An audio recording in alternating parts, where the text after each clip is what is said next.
Salut les loulous. Allez, aujourd'hui, on plonge au cœur d'un débat qui fait vraiment couler beaucoup d'encre dans le monde du trading algo. ProRealTime ou Python? Il y a une énorme confusion là-dessus, et c'est précisément là que la majorité se plante. Faut bien comprendre une chose. Choisir son outil, c'est pas juste une question de goût, non, c'est un choix stratégique qui va impacter directement la performance, la gestion du risque et au final, la capacité à survivre sur les marchés. Regardez-moi ce chiffre. 82%. Plus de 82% des transactions sur les marchés actions au niveau mondial sont déjà faites par des machines. Donc la question, ce n'est même plus de savoir si il faut automatiser. La vraie question, c'est avec quelle arme on part au combat. Parce que sinon, on risque tout simplement de se faire balayer par la vitesse des marchés d'aujourd'hui. Voilà, la vraie question, elle est là. Si on ne pige pas la philosophie qui se cache derrière chaque outil, on prend un risque énorme sans même s'en rendre compte. C'est le risque de choisir un marteau pour visser une vis, tout simplement. Alors dans cette analyse, on va décortiquer tout ça pour permettre de faire un choix qui correspond à un profil spécifique et pas celui du voisin. Ok, alors voilà le plan de bataille. D'abord, on va voir le choc des outils, les deux philosophies qui s'affrontent. Ensuite, on compare la prise en main, super important. Puis, le juge de paix, le backtesting. On enchaîne sur la connexion au marché et on terminera avec mon analyse pour aider à choisir son camp. Allez, c'est parti. Alors, d'un côté, on a ProRealTime.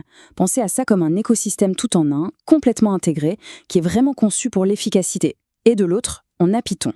Là, on parle d'un langage de programmation universel, super modulaire, qui offre une puissance et une liberté quasi infinies. Ce sont vraiment deux approches radicalement différentes pour arriver au même but.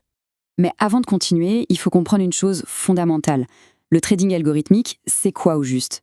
En fait, c'est juste l'automatisation de la prise de décision.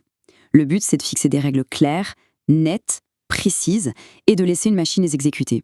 Pourquoi? Pour éliminer tous les biais qui coûtent si cher. La peur, l'avidité, l'hésitation. La machine, elle ne fatigue jamais et elle peut surveiller des centaines d'actifs en même temps.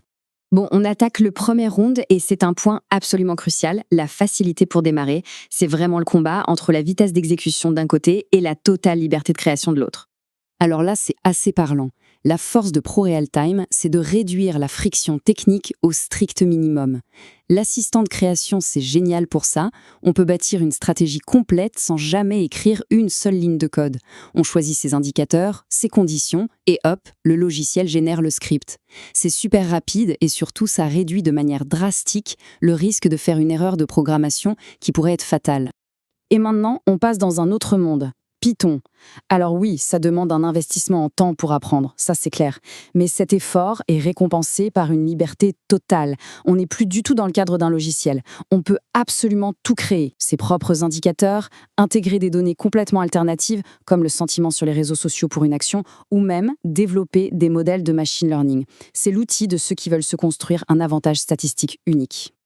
On en arrive maintenant au juge de paix de n'importe quelle stratégie de trading, le backtesting. C'est le moment de vérité.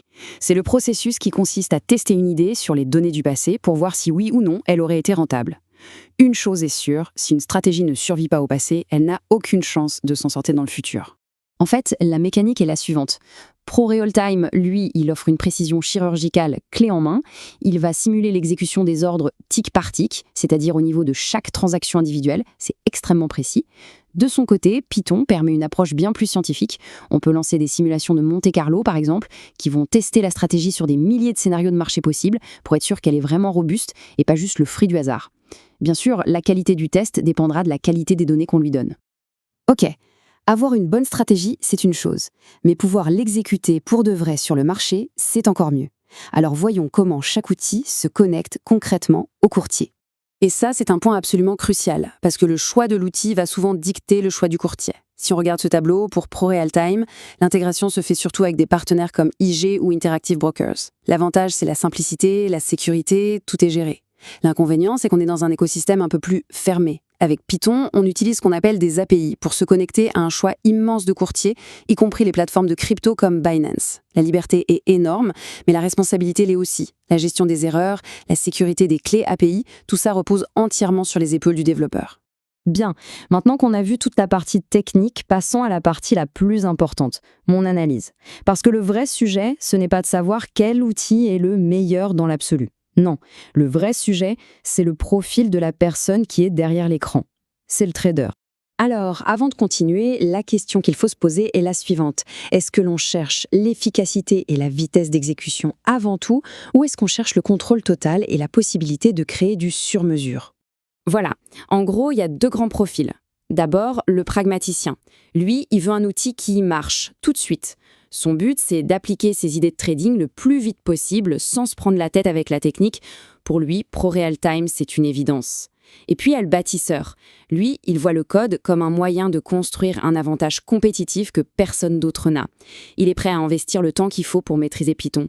Il n'y a pas de bon ou de mauvais profil, juste des approches qui répondent à des objectifs différents.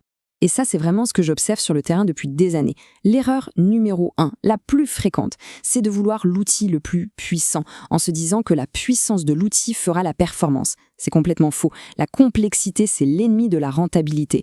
Un système simple qu'on comprend sur le bout des doigts et qu'on applique avec une discipline de fer, eh bien, il battra toujours à plate couture un système ultra complexe qu'on ne termine jamais. Le vrai gain, il est dans la cohérence, pas dans la complexité du code. Donc, s'il y a une seule chose, une seule à retenir de toute cette analyse, c'est celle-ci. Le but, ce n'est pas de trouver l'outil parfait. Le but, c'est de trouver l'outil que l'on maîtrisera pour appliquer son plan de trading sans jamais dévier. Et je vais terminer sur cette phrase parce que je la trouve très juste. On pense souvent qu'il faut des trucs hyper complexes pour réussir en bourse. Mais en réalité, la capacité à exécuter un plan simple avec une constance absolue, c'est ça qui fait toute la différence sur le long terme. Pour tous ceux qui se reconnaissent dans le profil du pragmaticien ou qui veulent simplement démarrer dans le monde de l'automatisation avec un cadre solide, bien structuré et efficace, sachez qu'il existe des ressources pour aller bien plus loin. Dans ce genre de formation, l'objectif, ce n'est pas juste d'apprendre à cliquer sur des boutons.